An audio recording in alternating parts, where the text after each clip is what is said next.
বান পৰিস্থিতিৰ সুযোগ গ্ৰহণ কৰি একাংশ ইউটিউবাৰে সংগ্ৰহ কৰা টকা বানাক্ৰান্তই প্ৰকৃততে পাইছেনে? মুখ্যমন্ত্ৰীয়ে ইউটিউবাৰ সময় গগৈক প্ৰশংসা কৰাৰ বিপৰীতে ৭২ গৰাকী ৰাজ্যৰ লগতে ৰাজ্যৰ বাহিৰৰ ইউটিউবাৰৰ কথা কৈ সেই ধন বানাক্ৰান্তই পাইছেনে নাই তাৰ পৰ্যালোচনা কৰা হ'ব বুলি ঘোষণা কৰিছে। বানপানীৰ সুযোগ লৈ সাহায্যৰ নামত ধন সংগ্ৰহ কৰা ৭২ জন ইউটিউবাৰৰ ওপৰত চৰকাৰে নজৰ ৰাখিছে। এই বানপানীৰ সুবিধা লৈ প্ৰায় দেশত 72 ইউটিউবাৰে ফাণ্ড ৰেইজ কৰিছিল। 72 ইউটিউবাৰ হেজ ৰেইজ ফাণ্ড। মুখ্যমন্ত্ৰীয়ে কৈছে ইউটিউবাৰসকলে সংগ্ৰহ কৰা পুঁজি প্ৰকৃততে বানাক্ৰান্ত লোকসকলৰ ওচৰলৈ গৈছেনে নাই সেই বিষয়ে চৰকাৰে এতিয়া পৰ্যবেক্ষণ কৰিব। গতিকে আমি তাতো নজৰ ৰাখিছোঁ, যেনেকৈ সমৰ গগৈৰ দৰে সকলোৱে খুব ভাল কৰি খৰচ কৰিছে। কিন্তু ৰাজ্যৰ বাহিৰৰ কিছুমান ইউটিউবাৰেও ফাণ্ড কালেকশ্যন কৰিছিলে। গতিকে সেই ফাণ্ডবিলাক শিৱসাগৰ চৰাইদেউত আহি পাইছেনে নাই? ৰাজ্যৰ বান পৰিস্থিতিক লৈ পৰ্যালোচনা বৈঠক ৰাজ্য চৰকাৰৰ। বৈঠকৰ পিছতেই সংবাদমেল সম্বোধন কৰিছিল মুখ্যমন্ত্ৰী ডক্টৰ হিমন্ত বিশ্ব শৰ্মাই।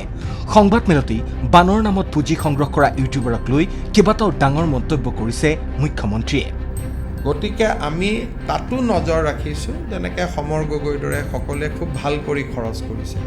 কিন্তু ৰাজ্যৰ বাহিৰৰ কিছুমান ইউটিউবাৰেও ফাণ্ড কালেকশ্যন কৰিছিলে। গতিকে সেই ফাণ্ডবিলাক শিৱসাগৰ চৰাইদেউত আহি পাইছেনে নাই সেই পাৰ্টটো আমি চাম। যিসকলে খৰচ কৰিছে ভাল কৰি তেওঁলোকক আমি খুব ধুনীয়া অসম চৰকাৰে অভিনন্দন জনাই তেওঁলোকক পত্ৰও লিখিব। কিন্তু যিসকলে পুঁজি কালেক্ট কৰি ফ্লাডত জমা দিয়া নাই তেওঁলোকৰ প্ৰতিও আমি নিশ্চিতভাৱে নজৰ ৰাখিব লাগিব। এতিয়ালৈকে আমি 72 একাউণ্টছ আইডেণ্টিফাই কৰিছোঁ যোনে নেকি ডিউৰিং দ্য ফ্লাড টকা কালেক্ট কৰিছে। কিন্তু তাৰ ভিতৰত মই আকৌ কৈছোঁ যে বহুতে ইতিমধ্যে সহায় আৰম্ভ কৰিছে। কিন্তু যিসকলে কৰা নাই, কাৰণ অকল অসমৰ ইউটিউবাৰ নহয়, গোটেই দেশৰ বিভিন্ন ষ্টেটৰ ইউটিউবাৰেও ইয়াত টকা কালেক্ট কৰিছে।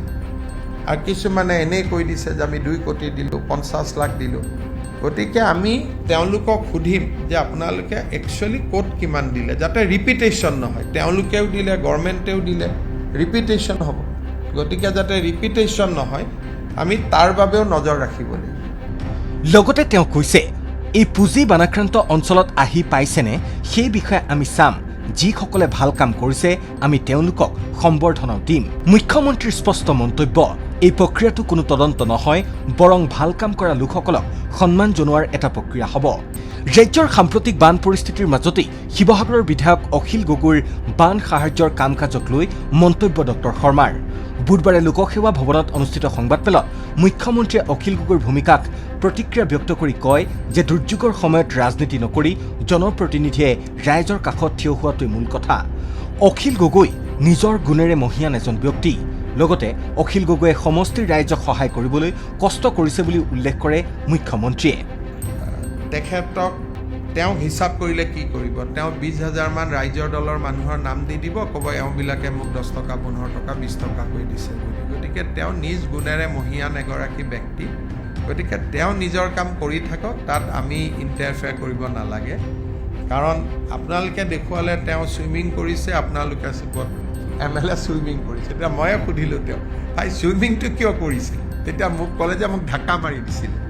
কিন্তু সেইটোকে আমাৰ ইয়াত ৰিল চলি গ'ল যে বিধায়কে সাঁতুৰি সাঁতুৰি মানুহক উদ্ধাৰ কৰি আছে। তেওঁ মোক নিজে ক'লে যে মোক ধাক্কা মাৰি দিলে, মই পৰি গ'লোঁ।